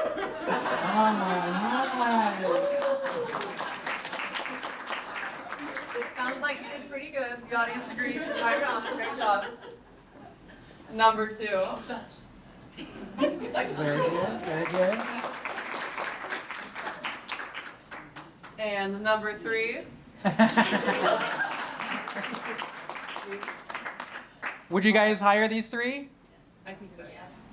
All right, I'll have to fire my daughter when we get home. Bring them on your wall. Oh, go ahead. Do you have anything you want to add, or? Well, maybe, actually. Use it. Maybe a little bit, yeah. But so anyway, that's a pretty literal example of the way you can be doing one of these tests. So again, I don't want to say worst, but our youngest employee, if you can match that standard or go above it, then they essentially pass that skills test. Oh, she wanted me to make sure you guys all recognized the earrings. She just barely got them pierced, so she's very proud of those earrings. So. Okay, so that's like a fun version. So there's a lot of stuff that we actively do all the time. I mentioned that we do a lot of, we have quite a bit of like production and warehouse stuff. And so in a warehouse environment, there's a lot of, you got to be physically fit. You have to be able to bend, twist, do all these things. And so, how do you make sure, not just because you want to hire the best person, but you want to create a safe environment. You want to make sure that anybody that you're considering for this position would not inadvertently hurt themselves, or that we would inadvertently put them in a situation that might cause them harm. And so, one of the, just an example, and there's a bunch of them that are kind of around, but like, almost everybody has one of these somewhere sitting around their office, right? This is just a thing of copy paper. If you get a box of copy paper, they're all the same. They all weigh exactly 50 pounds. And so almost all of our clients, almost every single one, will say they need to be able to lift upwards of 50 pounds, right? And so again, when we go back to the interview question, whenever I ask somebody about their lifting capability, right, and we somehow determine that 50 pounds would be the maximum they would lift, they almost always say, oh yeah, I can lift that, because they're thinking about it in a vacuum, right? One time, I'm going to lift this box. They're not thinking about it over the course of an entire shift or anything like that. And so so what we want to do is bring them over, and we'll have this box of paper, and just be like, just do me a favor, just to make sure that you are fully understanding what we're asking of you. Demonstrate proper lifting technique, and just lift this, not above your head, just to your waist, and just put it back down, right? And it does two things. A, it tells us this person understands how to do it, they can do it, but they're now getting new information of, oh man, that's what 50 pounds feels like. And they're gonna ask me to do this throughout an 8-hour shift. Yeah, maybe this is not the best position for me. And we've saved so much time of job seekers and clients alike by doing something just very simple like that, where, same thing with speed. We work with a soda bottling company, and, and what we'll often do is we'll come in, we'll just make custom videos. We'll video, what that job actually looks like so people can see it. But a lot of it's the speed, right? People always think they're fast, and then you actually see how fast it is, like on a soda bottling line, how fast those bottles are coming out there. And all of a sudden their interpretation of what speed is totally changes. And they're like, oh yeah, again, 8 hours, keeping up with that's out of my realm, right? So, a huge part of this as well, because we're talking about removing bias, and so far it's kind of been just vague bias, like maybe you're in a bad mood that day, and so you decide the person isn't as likable, or again, like a popularity contest. But the really important thing here is avoiding all kinds of bias, especially like minorities and those with disabilities and anybody who's within, again, that marginalized community. A lot of times, though, these people do get passed over for hiring for a few reasons, but they can kind of all be grouped into two main sections. Yeah. You want me to do misunderstanding or fear? Okay. Yeah. Yeah. So a story that our HRC Caitlin actually over here tells is that at one of her previous positions, she worked for Blockbuster Video, and I know it's a very old name, but yeah. So basically, in this hiring process, they were looking for a shelf restocker, and the shelves go up to 6-7 feet up in the air. They had a little person apply, and she had a great resume, everything was looking good, but the hiring manager kind of decided, they were like, well, I don't really believe this person can do this job. And that wasn't based on anything other than, well, I'm not sure they can, reach up that high. And then essentially it was like, okay, well, have you actually asked this person if they're able to do the job? Have you actually asked them to demonstrate their ability? Because they applied for it, so that implies, something's going on here. And essentially when asked, she just kind of said, oh yeah, no, I have an extended grabber. I use it every day for everything. And then she became the fastest stalker in the entire store. So a big part of it really was just a basic misunderstanding of you see somebody who is different, who has a disability or anything like that, and people do make these assumptions, and they just kind of misunderstand how those skills may look different, but you're still able to complete the job equally as well. Perfect. Yeah. And so I've had an opportunity to work with workforce services, specifically with their disabilities department. So they're doing rehabilitation. So they're working with a lot of people with a lot of disabilities, mental disabilities, physical disabilities. And what's really cool is they have this workshop that they do. And if you ever want to go attend this thing, come find me. I'll give you the information for it. It's mind blowing when it talks about how many walls we build before we ever even give a person a chance. And I discovered personally how much I've done that already. So they'll take you in there, and they take you into the school for the blind, and you go, and they actually have one of the students walking you through it. So they're kind of guiding you through. You go into the kitchen, and the kitchen's pitch black, right? It's this huge kitchen, and this is where they're teaching people who have lost their sight later in life how to now navigate a kitchen and be able to operate that way. And what was amazing is we get in there, we're all in there, and he's like, oh, I forgot the light switch. You guys need light. They don't ever need light. And so he tells me to flip on the light switch. We flip on a light switch, and there's a lady in there baking a pie right there. We had no idea. And then we keep going from room to room and room, and every time my mind is blown. People are crocheting.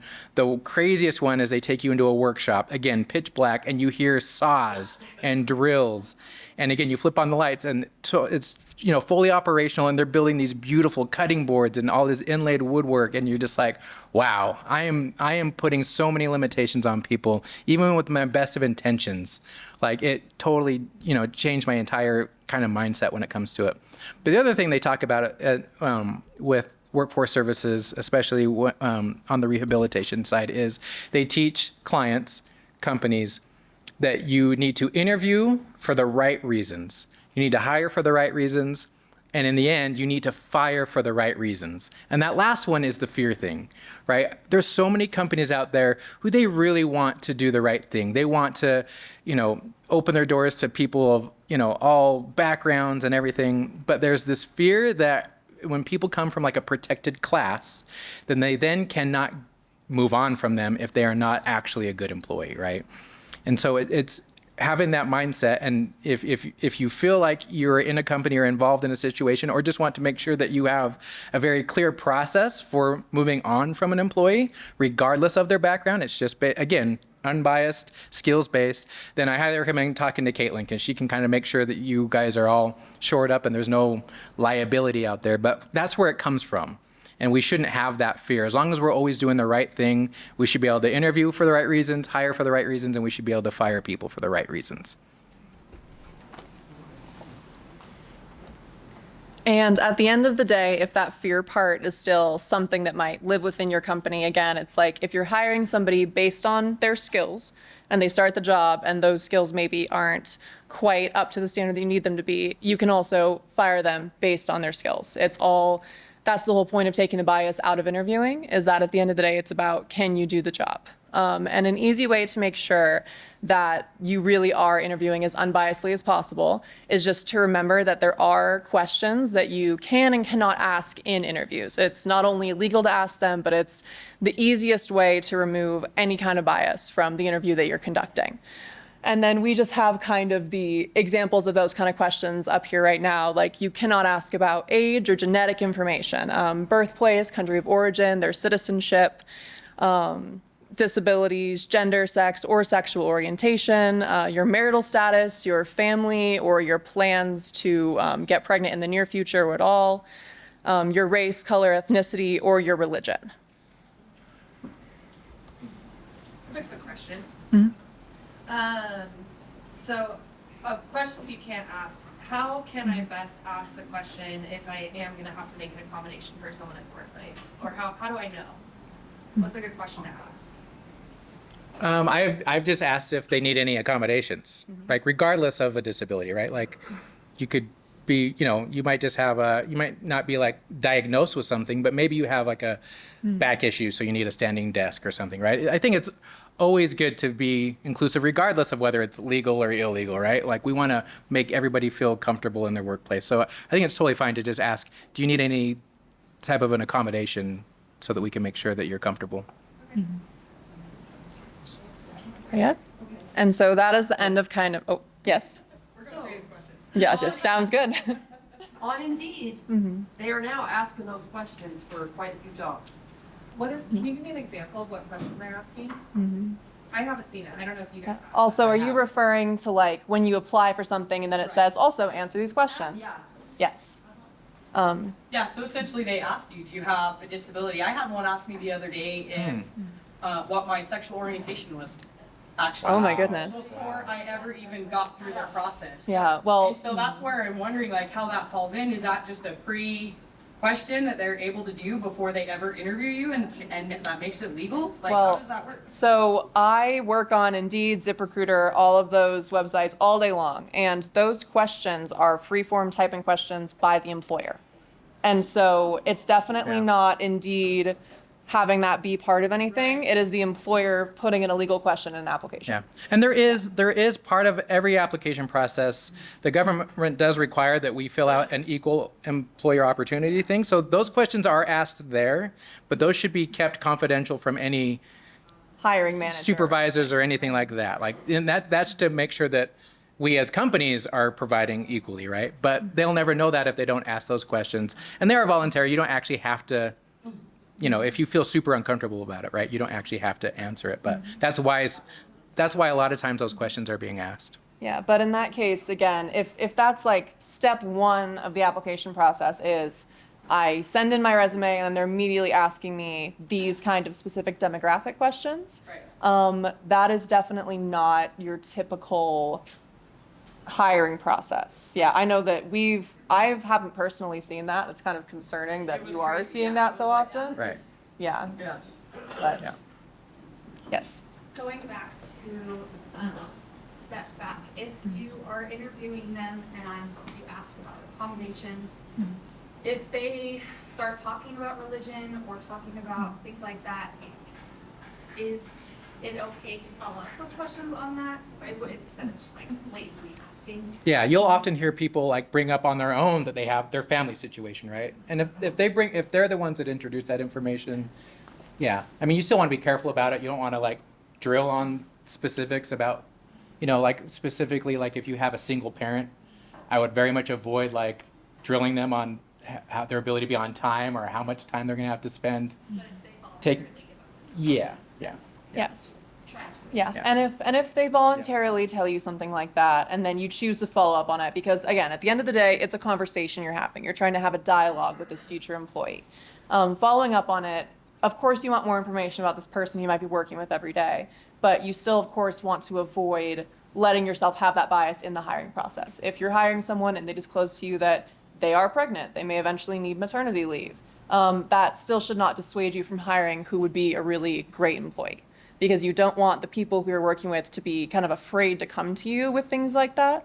Because, I mean, I know that it's a lot easier to maybe spend a small expense, create an accommodation, make everything easier, than have to continually rehire employees.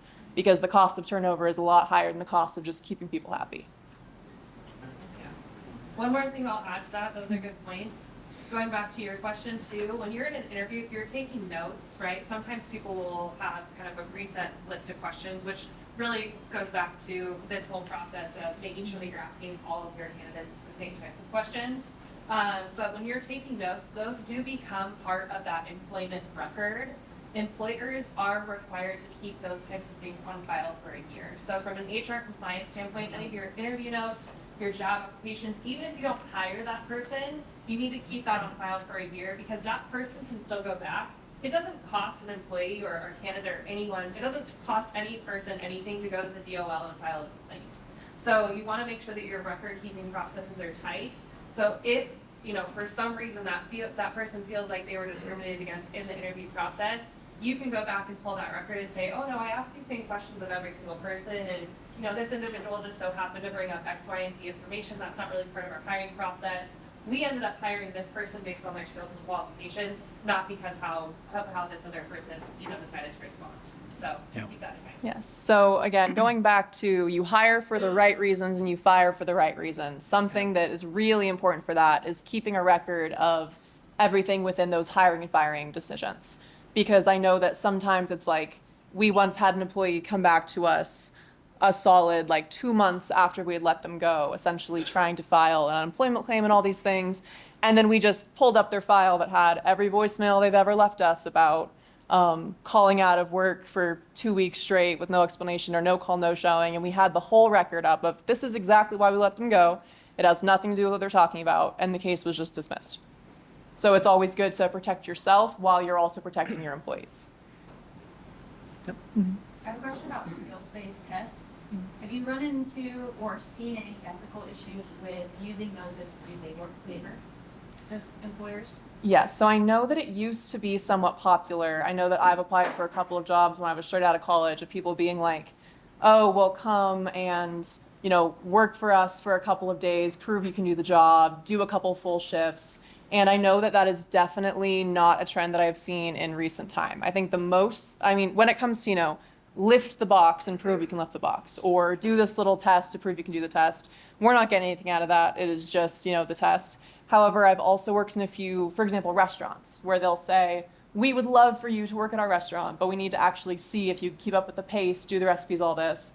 And so usually, you will be hired on a temporary basis. So rather than just saying, oh, work for free for 2 days, they'll be like, we're going to pay you less than what your actual salary would be, but you're still being paid to be here. And it's essentially a training period, but it is temporary. So if you do the training, you can't quite handle it, you're still getting paid for that time no matter what. You're never working for free. Would that be for under a 1099 context or a W-2? It'd still be a W-2.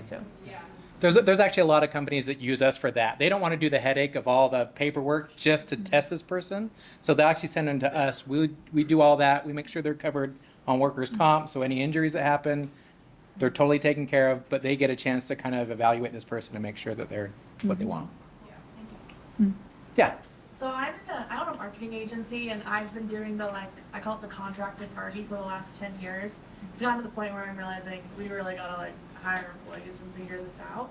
So in the state of Utah, how does that, and it's okay if you might, this might not be the field that you want to discuss, but is there like, I feel like there's like a class or somebody that I hire to say, okay, I have this set of humans that I need to convert from 1099 contractors to employees.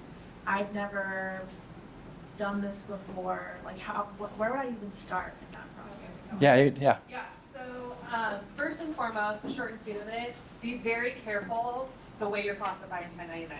It's becoming more and more difficult to actually properly classify someone as a 1099. If you misclassify someone as a 1099, you can get penalized. You have to owe back wages, there's fines, right? So you want to make sure, and they're going to come in, they're going to audit that one person, and they're going to audit your entire business, right? So if one person says, oh, actually, I think I was an employee, and they really were, they're going to come in and they're going to find all of those other 1099s that should have been employees, and you're going to be liable for all those wages and penalties. So just keep that in mind, right? You can go online with an FLSA checklist to go through. It's a 20-point checklist to say, okay, based on these skills or these responsibilities and this person's, authority over their position and my authority over them, they're a 1099 or they're a W-2. Converting someone from a 1099 to a W-2, I would just treat them as a new hire employee, right? So give them an offer letter and say, we are converting your position into a full-time W-2 position. Maybe it's part-time, maybe it's, temporary, whatever it is. But give them the offer letter and have, outline those specific details. This is your wage, this is your start date as a W-2 employee, here's what you're eligible for in terms of benefits. If you guys need a sample offer letter, come find me. I have a booth out there. I can send you one, just so it gives you all that information. But have that conversation one-on-one without a play, right? Make sure that there's not any confusion. It can get sticky sometimes, so they can be like, well, how come I'm now suddenly hourly? Like, I should have had all this overtime. So sometimes those one-on-one conversations can be a little bit more difficult, and if you need help approaching those, I'm happy to walk through that with you. Good question. Any other questions? I don't know if this is the same for it either, but do you ever do like internships that are not necessarily non-paid and paid, having kind of a purpose in that? Because I'm kind of in this transition period in the business where I have a lot of freelancers that are typically 1099 according to my accountant. Yeah. But whatever, I'm not. Yeah.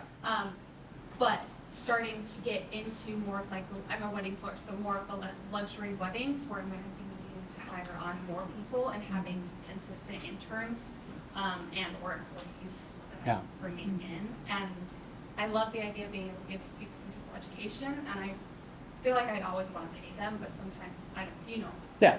I don't know how. Yeah. So we don't do a lot of interns, but is that something that you want to talk Yeah, so I would say unless you are like a nonprofit, then you should always have a paid internship. It's hard to offer them unpaid nonprofit or like a school.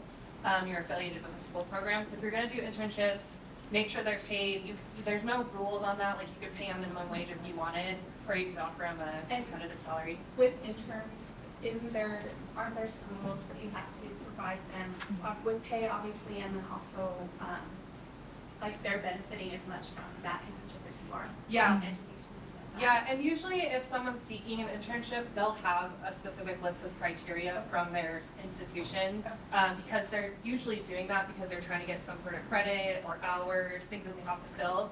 So most of the time you can ask that person who's seeking an internship to say what criteria you need to fulfill for your internship, and they should have some sort of form from their institution. Yeah. Yes, when I worked for a while in the hiring department of a local college, and essentially the way that we did it was, if you are, let's say a professor has an internship class, usually they have a list of employers they've worked with a lot, but that list comes from students who are finding the internships and bringing them to the class.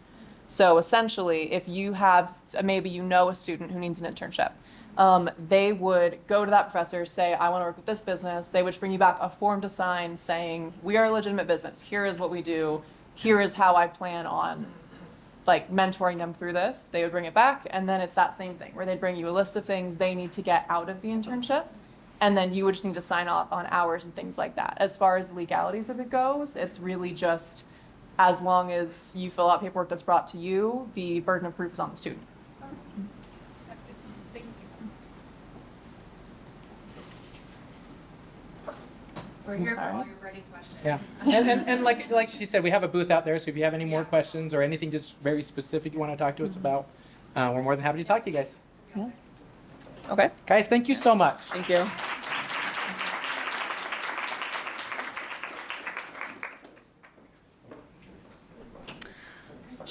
Thank you so much, Chris, Hannah, and Caitlin.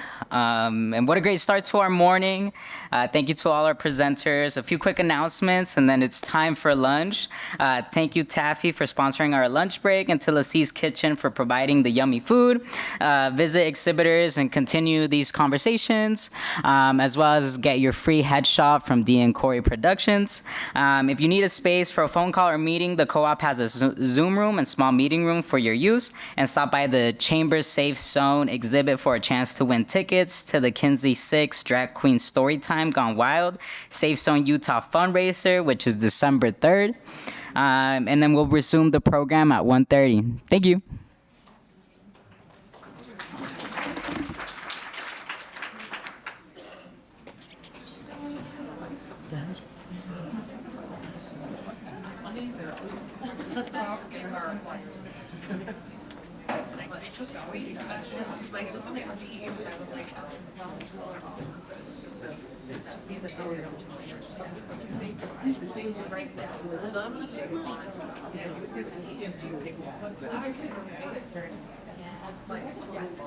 You can report that.